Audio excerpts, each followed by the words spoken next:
Bapak Ibu Saudara, hari-hari ini kalau kita dengar di berita, banyak orang yang semakin sulit hidupnya. Ada banyak ketidakpastian. Bahkan di Indonesia, dengan segala usaha yang sudah dilakukan oleh pemerintah dan masyarakat, penderita COVID bukannya semakin turun, tapi semakin meningkat. Juga yang meninggal bukannya semakin berkurang, tapi semakin meningkat. Ada ketidakamanan dalam hal kesehatan, dalam hal nyawa. Ada ketidakamanan dalam hal penghasilan, keuangan, pekerjaan. Ada ketidakamanan dalam hal masa depan kita. Tapi malam ini Bapak Ibu Saudara, melalui penyembahan ini saya mau Bapak Ibu Saudara belajar sesuatu.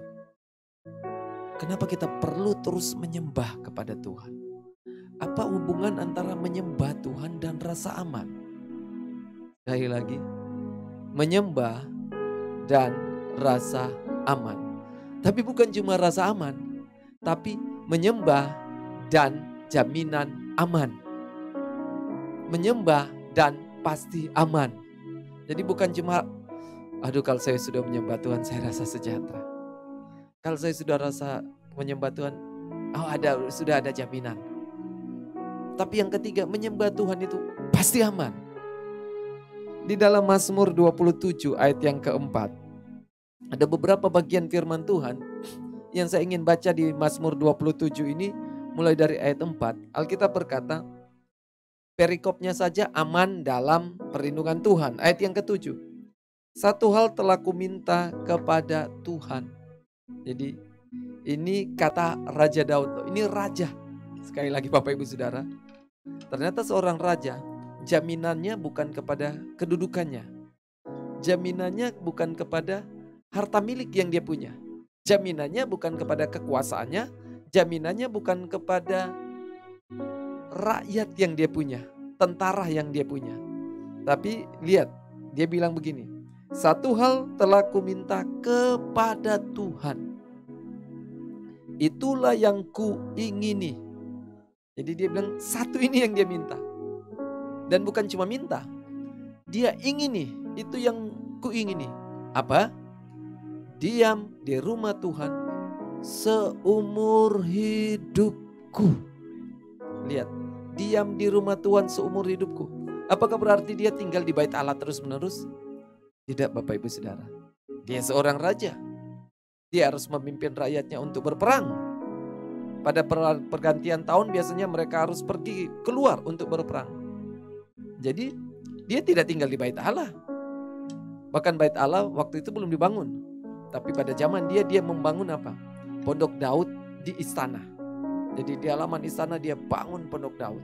Di situ ada orang yang menyembah 24 jam.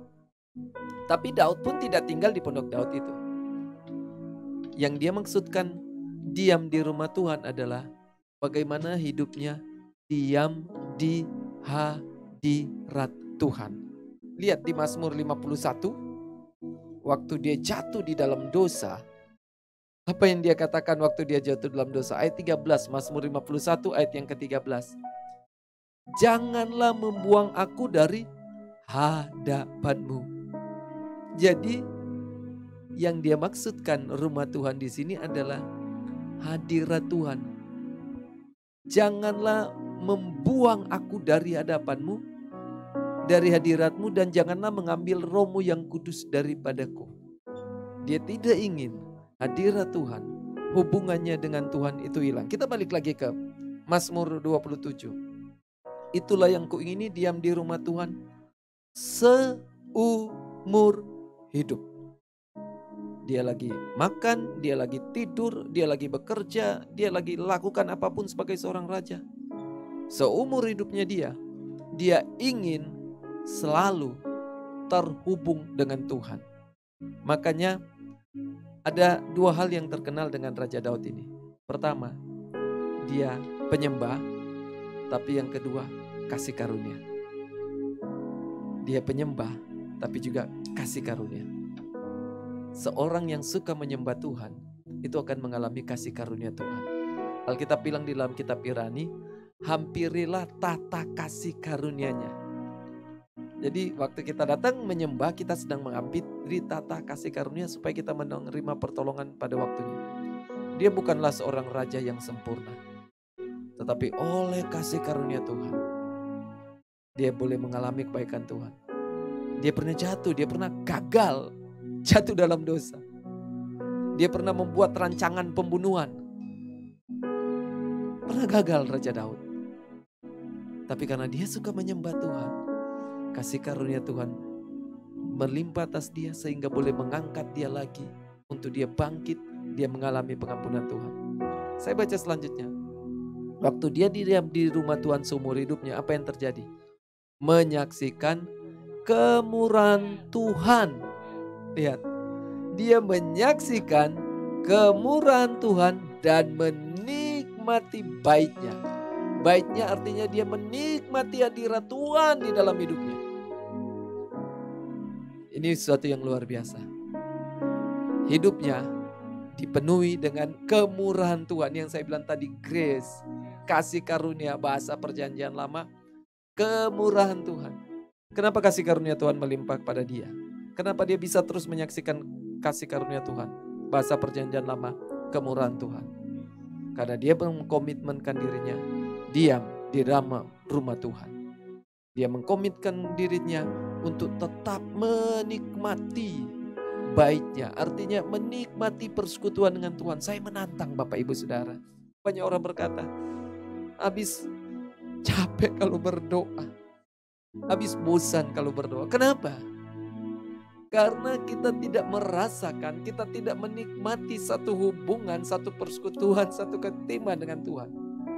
Menyembah Tuhan itu berarti berhubungan intim dengan Tuhan, bersekutu dengan Tuhan.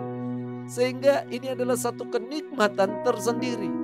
Bukan sesuatu pengorbanan yang membosankan, yang melelahkan, yang membuat kita capek.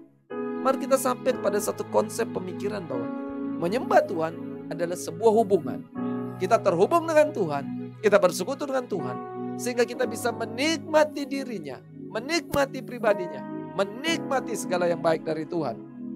Kemudian kita lihat dampaknya waktu orang diam di rumah Tuhan, menikmati baik Tuhan, mengalami kasih karunia Tuhan, suka menyembah Tuhan. Ayat 5. Sebab ia melindungi aku dalam pondoknya pada waktu bahaya. Pondoknya di sini sekali lagi bicara tentang hadirat Tuhan. Di dalam hadirat Tuhan ada perlindungan terhadap bahaya. Pada waktu bahaya. Tidak selamanya kita berbahaya. Ada masa-masanya kita tidak dalam bahaya. Tapi ketika bahaya itu datang, kita terlindung dalam pondoknya. Artinya dalam hadirat Tuhan. Ia menyembunyikan aku dalam persembunyian di kemahnya. Jadi Tuhan sembunyikan kita dalam persembunyian di kemahnya. Kemahnya itu apa? Kediaman Tuhan. Di mana tempat kediaman Tuhan? Di hadiratnya. Jadi di hadirat Tuhan, Bapak Ibu Saudara akan disembunyikan. Ia mengangkat aku ke atas gunung batu. Gunung batu pada waktu itu bicara tentang tempat perlindungan. Jadi kalau dia orang sudah ada di gunung batu itu aman. Binatang-binatang supaya aman dari ancaman binatang-binatang buas, mereka naik ke atas ke gunung batu. Kambing-kambing ada yang bisa naik sampai ke atas gunung batu. Jadi aman, binatang buas nggak bisa naik di sana. Jadi gunung batu itu bicara tentang Tuhan, gunung batu tempat perlindungan kita. Jadi Bapak Ibu Saudara, itu akan melindungi kita dari bahaya COVID-19. Itu akan menjadi tempat persembunyian kita dari virus COVID-19 Bapak Ibu Saudara. Di mana? Hadirat Tuhan. Saya sudah tahu kita gak mungkin tinggal di rumah terus menerus Bapak Ibu Saudara. Bapak Ibu Saudara harus keluar. Bapak Ibu Saudara harus pergi ke tempat pekerjaan. Jadi tidak aman di sana. Tapi selama Bapak Ibu Saudara tetap terkoneksi dengan Tuhan, hati yang bersyukur dan menyembah kepada Tuhan, maka hadirat Tuhan akan menjadi perlindungan bagi kita. Bahkan tidak sampai di situ. Ayat yang ke-6. Maka sekarang tegaklah kepalaku. Dalam hal apa? mengatasi musuhku. Mengatasi musuhku. Lihat, siapa musuh kita? Saya beritahu, musuh kita bukan manusia, bukan bos saudara, bukan bawaan saudara, bukan rekan kerja saudara, saingan bisnis saudara. Musuh kita bukan darah dan daging, bukan manusia. Tapi musuh kita adalah roh-roh jahat di udara, pemerintah-pemerintah kegelapan, penguasa-penguasa yang gelap ini. Semua penghulu-penghulu dunia yang gelap ini. Itulah musuh kita. Satu kata musuh kita, iblis atau setan. Dan Alkitab berkata, Tuhan akan membuat kita tegak. Kepala kita tegak mengatasi musuh kita. Dalam kemahnya, aku mau mempersembahkan korban dengan sorak-sorai. Aku mau menyanyi dan bermazmur bagi Tuhan. Sehingga kita bisa datang ke kemah Tuhan. Kita bisa datang ke hadirat Tuhan. Kita persembahkan korban. Kita persembahkan sorak-sorai. Kita menyanyi. Kita bermazmur bagi Tuhan. Jadi ada beberapa hal yang dipersembahkan. Ada korban. Ada sorak, ada nyanyian. Ada mazmur. Nah, kalau nyanyian dan mazmur itu bicara dari tubuh kita sendiri. Kita bernyanyi, kita memuji, kita menyembah Tuhan. Itu salah satu persembahan. Jadi persembahan salah satunya adalah waktu kita menyanyi, memuji dan menyembah Tuhan. Tapi juga persembahan yang dimaksudkan di sini korban. Nah, korban itu adalah sesuatu, benda atau hewan, makhluk hidup, binatang. Sehingga kita bisa datang mempersembahkan kekayaan kita. Mempersembahkan korban. Jadi korban itu ada sesuatu yang harus dipersembahkan. Nah, Bapak Ibu Saudara, kenapa kita bisa mempersembahkan korban? Tentunya karena kita punya korban. Kalau pada waktu itu punya hewan. Nah, kalau kita nggak punya hewan, kita nggak bisa mempersembahkan korban. Sama hari ini. Nah, kalau kita nggak punya kekayaan, kalau kita nggak punya uang, kalau kita nggak punya harta, kita nggak bisa mempersembahkan itu kepada Tuhan. Jadi ada dua jenis persembahan di sini, yaitu persembahan lewat harta kekayaan kita, tapi kedua persembahan lewat diri kita sendiri melalui nyanyian pujian kepada Tuhan. Waktu kita memastikan diri kita dalam hadirat Tuhan, itu akan membuat kita diberkati oleh Tuhan. Kita bisa mendapatkan kekayaan bangsa-bangsa. Kita bisa mendapatkan kekuatan, kuasa, pengurapan Tuhan untuk memperoleh kekayaan. Sehingga kita datang kepada Tuhan tidak dengan tangan hampa. Alkitab bilang jangan datang ke hadirat Tuhan dengan tangan hampa. Jadi kita nggak datang dengan tangan hampa. Kita bisa mempersembahkan sesuatu dari hasil yang kita dapat. Karena musuh-musuh kita dikalahkan, sehingga kita boleh membawa rampasan, membawa kekayaan-kekayaan kita. Jadi dari mana sumber kekayaan kita? Dari mana sumber berkat kita? Dari Tuhan. Waktu kita apa? Memastikan hidup kita diam di rumah Tuhan seumur hidup, sehingga kita bisa menyaksikan kemurahan Tuhan. Jadi sumber berkat itu dari Tuhan, bukan oleh kuat dan gagah kita, bukan karena kita pintar, tapi karena kita selalu diam di rumah Tuhan. Hubungannya begini, diam di hadirat Tuhan membuat kita diberkati, sehingga kita bisa masuk dalam rumah Tuhan, hadirat Tuhan, dengan membawa berkat Tuhan. Sekali lagi, hanya dengan diam di hadirat Tuhan, kita bisa diberkati, kita bisa aman, kita bisa berhasil. Dan dengan berkat ini, dengan keberhasilan yang kita terima ini, jangan lupa kembalikan lagi kepada Tuhan waktu kita masuk di hadirat Tuhan. Karena Tuhan tidak hanya mau menerima pujian, suara, nyanyian hati kita, tapi juga Tuhan mau menerima berkat-berkat yang kita dapatkan waktu kita diam di dalam rumah Tuhan. Jadi artinya segala sesuatu dari Dia.